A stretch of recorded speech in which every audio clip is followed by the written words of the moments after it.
Hello, welcome to In, a series of live online conversations with practitioners in the visual arts. In is broadcast by New Local Space, a micro gallery and contemporary art initiative here in Kingston, Jamaica, and a subsidiary of audio production house Creative Sounds. This morning, I'm chatting with Scottish artist Joanna Helfer, who is currently in residence at Alice Yard, Port of Spain, Trinidad, as part of the British Council Transatlantic Artist Residency Exchange Program. Helfer graduated with a BA in time-based art and digital film from Duncan of Jordanstone College of Art and Design in 2009, and for the past 8 years of her professional work, it has primarily consisted of her setting up and facilitating community arts initiatives in Dundee, Scotland. These include Tin Roof, an artist collective serving the creative community of the city by providing collaborative opportunities, resources, and space to make work, and Hot Chocolate Trust, a youth work charity working with marginalized young people. Along with these, her personal practice as a multidisciplinary artist includes filmmaking, photography, performance, sound art, printmaking, and installation. She combines themes found in her community work with her personal practice, particularly in trying to uncover hidden or suppressed histories of people and places through performative exploration and creating relationship-based interactive experiences. She is particularly inspired by the Situationist movement and the practice of Derif, using walking as a recurring methodology to provoke new work. Joanna is, as I mentioned before, in residence at Alice Yard, and Alice Yard is a contemporary art space and network based in the backyard at 80 Robert Street, Woodbrook, Port of Spain, Trinidad and Tobago. Since September 2006, Alice Yard has hosted a program of artist projects and exhibitions, performances, discussions, readings, film screenings, and other events. Alice Yard also runs an informal residency program, bringing artists, curators, and others to Port of Spain. And they have an adjunct space called Granderson Lab in Belmont, Port of Spain, which hosts a series of artists and designers in a collaborative and shared working space. Hi, Joanna. It's a pleasure to have you here. Oh, thank you so much. It's a pleasure to be here. So you've been at Alice Yard for how long now? Well, I arrived at the beginning of March, so just almost 2 months now. Just almost 2 months. So what have you been working on there during your residency? Well, it's been a wide mix of things. A lot of the time at the beginning of the residency, I was just spending time reading and researching and trying to sort of find myself. It was quite a different space, I think, than I was expecting.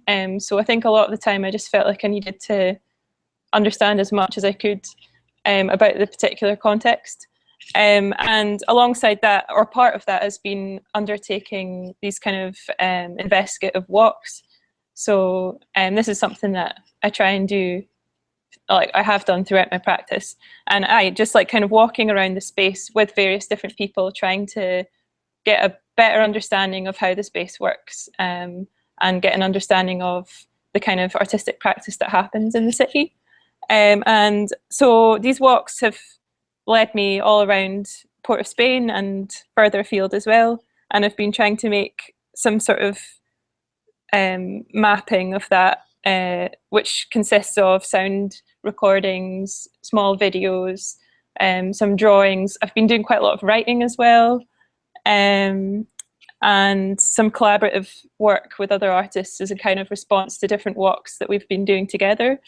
I've been doing some performance to camera, like little video pieces, which I'm not sure what they're going to turn into, but they feel like the start of a new body of work, which is quite exciting.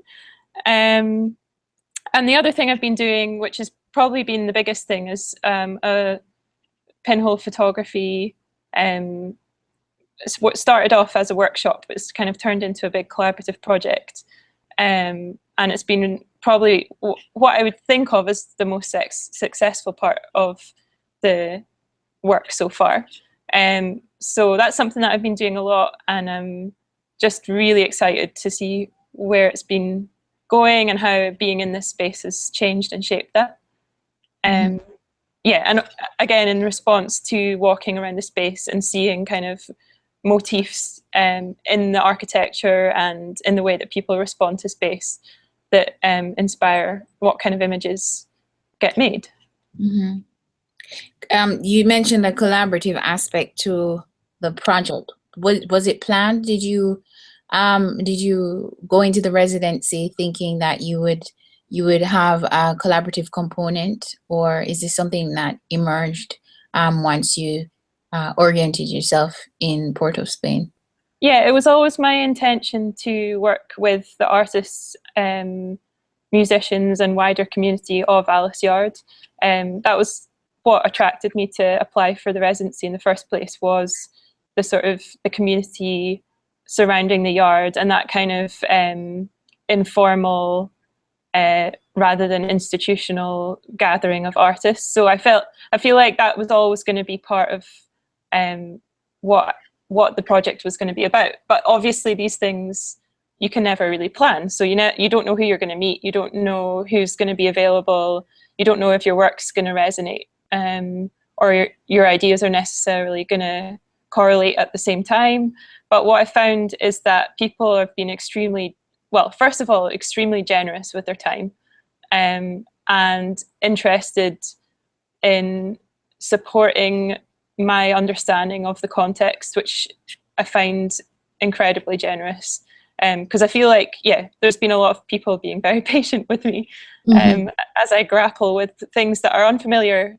And I think, I think there's just a lot of artists making really, really interesting work, and who are prepared to have really interesting conversations. And it's not necessarily kind of formal collaboration in a sort of particularly structured sense. It's kind of shared conversations that spark a work, or a couple of things that I've made with other people which kind of feel very collaborative, but they've not ever been set out to be a particular endpoint and goal. It's just like, oh, let's try this idea, and you kind of fall in, and that's how it works. So it's in line with the sort of community that exists around this place, which is really exciting. Who are some of the artists that you've been collaborating with?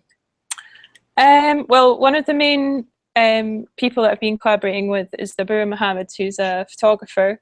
We've been doing a lot of pinhole photography together, and she comes from a very sort of, I suppose, a traditional photography background, and has been really pushing herself to learn new techniques and to experiment.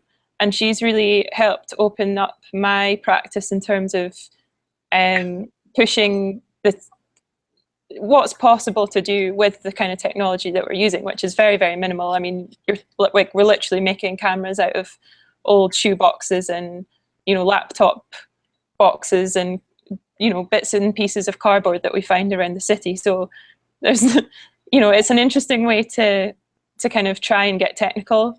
But we both have quite a different approach, and that's been really exciting in the sense that I'll find something that's maybe quite abstract and, accidental. I find that really exciting, and she'll be like, no, how do we push that forward? How do we make that clearer? Like, what techniques can we employ to try and make a better image? And we have this really nice kind of backwards and forwards where I'm kind of intrigued by the mistakes and she isn't. So and I've also just finished some work with another artist called Luis Vasquez Laroche, who is part of the See You on Sunday group. And we've made a small sound piece together, which was inspired by a walk that we did across the peninsula from Chaguaramas up to the north coast. And his practice is very much kind of intrigued by a sense of place and history of place and origins and language. And so we've made a sound work that kind of reflects where our practices meet and also where they divide. So that's been very interesting. The See You on Sunday group, I should explain, is a group of artists that meet and hold events together. But they very much encourage a sort of critical practice. They have an extensive reading list, which they shared with me. And they support the artistic community immensely, in that they have like a lot of artist crits and talks that are open to the public and things like that. So they've been amazing and really taken me under their wing and made me feel part of the group while I've been here. So yeah, that's been amazing. Yeah. Your practice is, it seems to be very much about creating a more democratic way that a place might be understood and bringing different voices to the center. Yeah. Voices that might be from different spectrums, different ends of the spectrum. What have you come to understand about Port of Spain? What do you think that this approach has helped you to understand Port of Spain, this methodology really, that you've been using? What have you understood about Port of Spain through this methodology? Yeah, it's a good question. I think, to give you a bit of background to that, for the past few years, I've been working as a youth worker, which with Hot Chocolate Trust, which has been a really very formative experience for me. And one of the things that Hot Chocolate Trust does as a youth work charity is they insist that the space is owned and for the young people, rather than owned by the organization or the workers. So there's always this kind of like constant reevaluation of power and territory. And so because the kind of dominant power dynamic that the young people that I worked with are used to, they often kind of defaulted to the adult's the person with power, and therefore I have to behave in a certain way.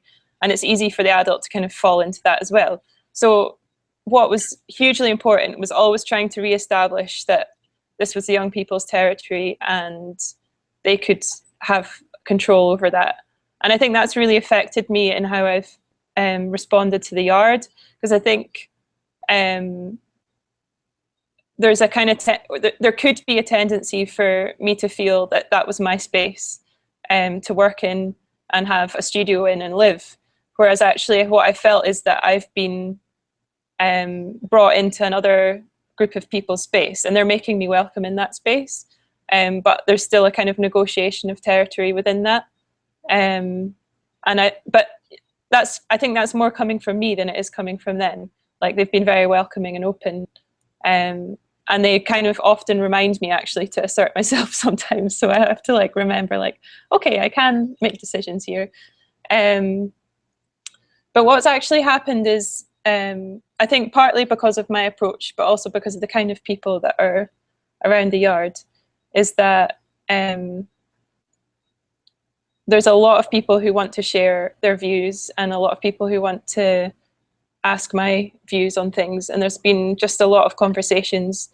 And whenever I feel like I've kind of started to understand a particular topic or a particular aspect of the context that I'm in, someone else will come in and kind of slightly undermine it or like slightly shift my perspective. And the way I would describe it is a kind of kaleidoscopic view. So there's not kind of one dominant perspective that takes over. And I think I've had to try and reflect that in my work, that I feel unable to make a definitive or conclusive point. It needs to kind of reflect the multifaceted aspect that comes around through working with a very diverse and often contrasting group of people. And yeah, that's been incredible. And at times overwhelming, but I feel like that's important as well, to try and grasp that this space is complex and has such a wide kind of array of understandings, an array of histories, an array of languages, and it's the least homogenous place on earth, probably. So I think that, yeah, that feels very important, and it's been interesting to try and reflect that in my work, in the sense that a lot of the imagery is starting to kind of take on a slightly kaleidoscopic aesthetic. And that, yeah, I feel like that's a deliberate route that I want to go down in terms of how we depict space. Considering that the project and the practices that you're employing as you get to know Port of Spain are an extension of what you've done before, just in terms of methodology and approach. How does this kaleidoscopic nature to Port of Spain and Trinidad, as you've experienced it, how does this kaleidoscopic nature compare to other places that you've been? Do you consider it to be a particular trait of Port of Spain, of Trinidad, or can you talk a bit about that in more of a relational way to where you've been before? Sure. I do feel like this is the most I felt that. So I'd say, in my experience, yes, it is unique to Port of Spain and to the Yard and this particular community. I've been in the same city, Dundee, for the past 11 years, and it's a small town, ex-industrial town in the east coast of Scotland. And there's a very kind of interesting development going on there just now, where it's previously been a very economically depressed area, and the arts are being kind of used as a tool to develop the space. We're getting a brand new museum. There's a lot of people choosing to stay in the city, whereas when I first lived there, most people who went on to higher education would leave. I feel like I'm very accustomed to that context now, and it's part of that kind of kaleidoscope impression that I have of Port of Spain is part of my own kind of maybe waking up a little bit and realizing that the world's a bit bigger than Dundee. And I think that's been really important for me, because it's definitely reawakened my passion for reading and for language, and just trying to understand points of view that are very different from mine, or worlds that are very different from mine. So I think I'd say it's a new experience for me. I hope that answers the question. It does. You could say that your practice is research-based, right? In an experiential way. Yeah. But you've also been doing, as you just mentioned, you've been doing some reading as part of your residency and your research there. What have you been reading? Well, I started off reading a lot of, there's a book by Frances Elise called The Art of Deception, with some really interesting essays. And I refer to Frances Elise quite a lot in my work, in this kind of like performing what he would maybe call like parables or allegories. So I spent a lot of time looking at his work and reading essays about his work. And actually what I found was that I started to find it, like I started to disagree with some of it, because I feel like parables, or the sort of idea of making a parable which is kind of somehow socially conscious, or some kind of allegory for social ill, which tends to sometimes be how his work goes, feels a little like it simplifies what can be a much bigger story or narrative. So that's been interesting. Kind of my hero is has become slightly more problematic, but that's okay. And like I said, the See You on Sunday group have shared a lot of their reading with me. And one thing that they shared very early on in my residency was a text called Tropicalization, which is part of a book called, I think it's An Eye for the Tropics or An Eye of the Tropics. Mm-hmm. And I'm just trying to remember the author's name. Krista Thompson. Yeah. Yes. And the chapter called Tropicalization deals with the role of photography in sort of forming tourism and sort of tropical views of the Caribbean within a very sort of specific tourist elite. And the kind of idea of presenting space within a particularly picturesque or beautiful way in order to attract tourism, but actually having to exclude people from space in order to make it that particular kind of picturesque. And a lot of people were very keen that I read that, and actually I feel like it was really important to kind of read that before I embarked on work, because actually it helps you to sort of avoid what can actually be quite familiar issues in terms of appropriation or use of sort of tropical imagery in a particular way.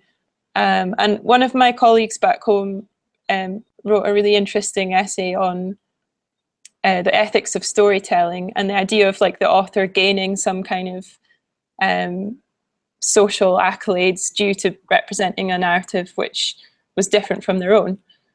So I was grateful to read that, because I feel like it had kind of helped me form some sensitivities that maybe I hadn't thought about before.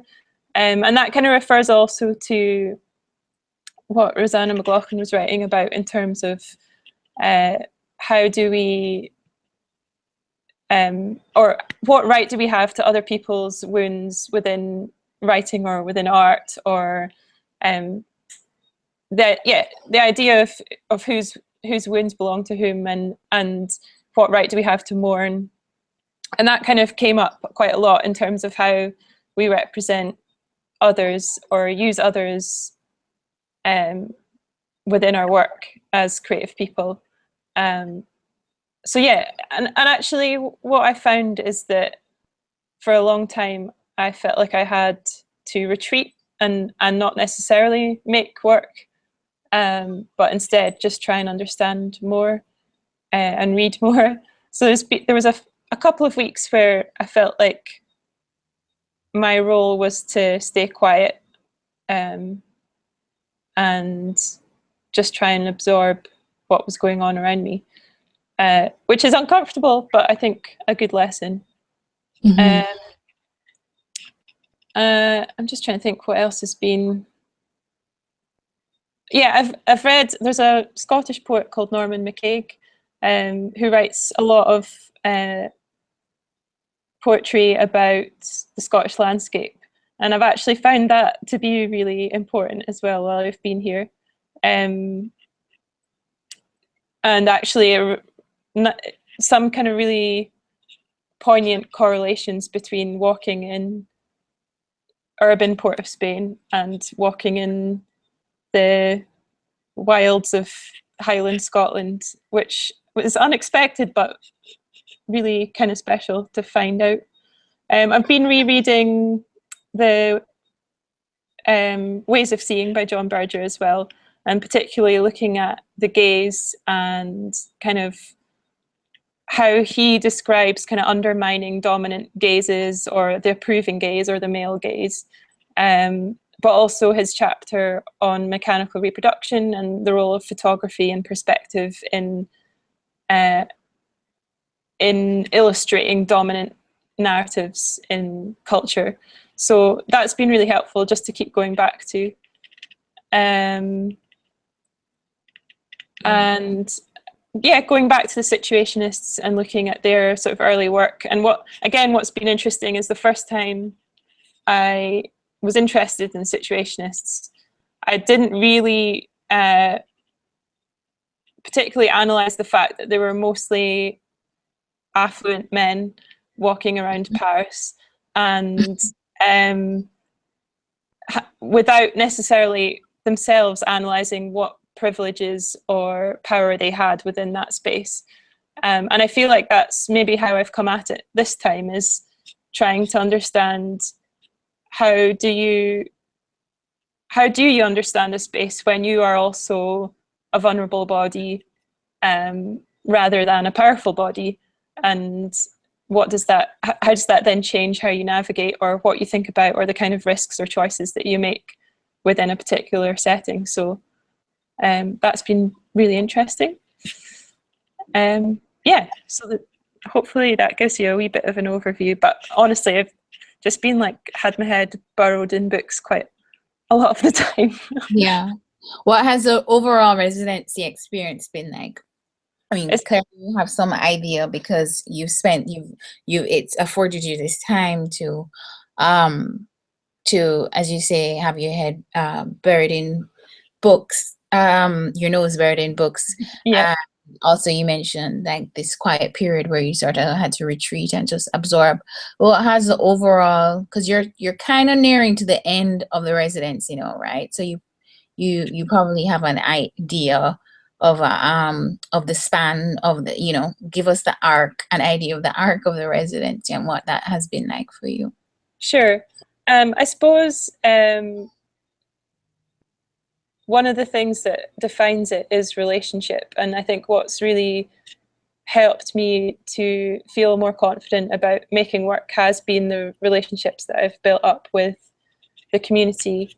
So, and I suppose the beginning is that kind of you're testing out how you feel, and you're certainly in my case, I feel like just spending a lot of time listening and then starting to form friendships where you start to form trust and you start to be able to question other people and be questioned in a safe way.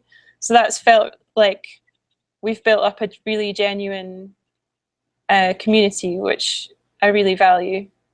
And I've actually decided to extend my stay a little bit because I don't want to leave. But that's been really important. There's just been a lot of, so in the last couple of weeks, there's been so much energy, and I felt really inspired to kind of produce work, which feels like it took a while for that platform to be formed. And now I'm buzzing to just make and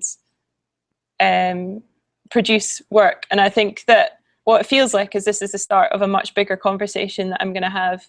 And one of the pieces that I'm making is in response to finding ceramic objects when I was on one of the walks. So one of the other transatlantic artist resident, Josh Liu, he's going to London, but he was here at the beginning of my residency, and he took me for a walk where we found these objects, and he explained to me that they are actually made in Scotland during the sort of late early 1900s, and that really struck me, that we were finding these pieces of the Scottish earth, these pieces of clay in the Trinidadian earth.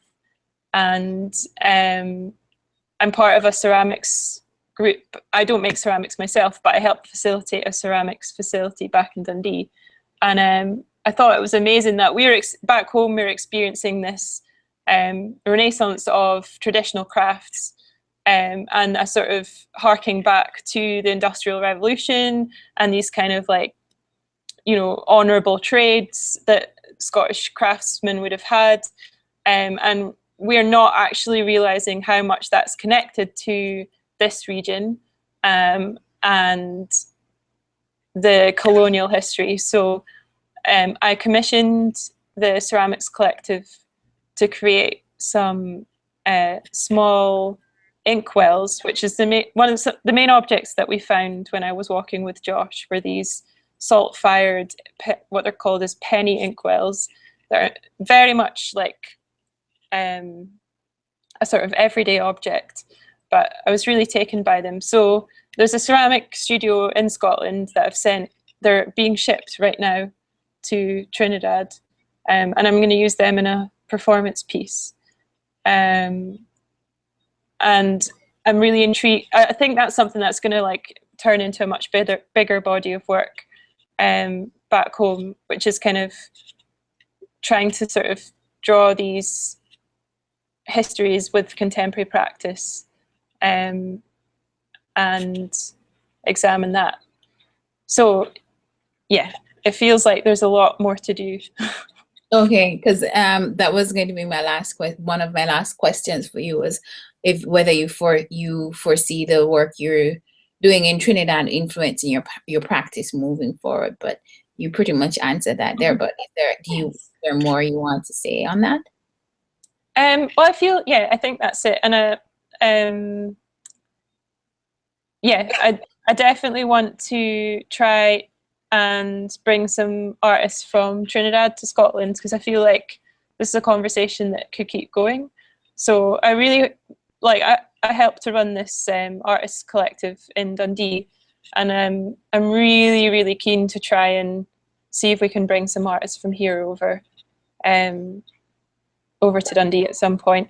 So I think in terms of actually projects, yes, but also people, that would be amazing, and hopefully it'll happen.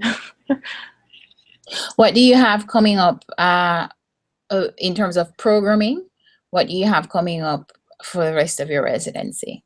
You workshops, right? So you had some pinhole workshops as part of the programming. Do you have anything else coming up, and also for the residency and also after the residency?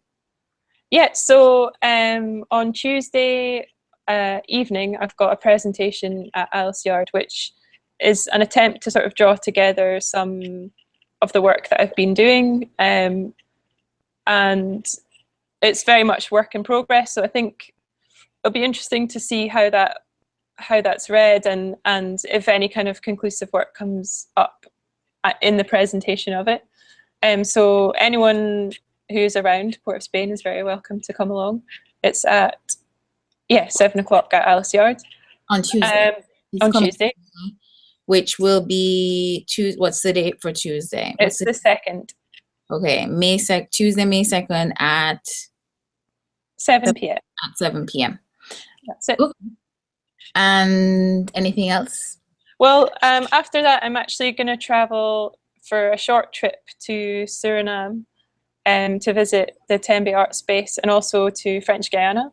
So just a little extra trip. And I'm going to spend the rest of the time after that at the Grandison space doing some more of the pinhole work. So that's been a really amazing space to work in, actually. They set up a small dark room that I have been using, and it's also a really exciting space to work in terms of all the different artists and designers that are in and out of the space. So yeah, I'm going to just spend a bit of time there and see where it goes. Great. Well, it was great having you on in, Joanna, and I look forward to hearing more about your project and following the event on Tuesday at Alice Yard. Thank you so much. Have a good one.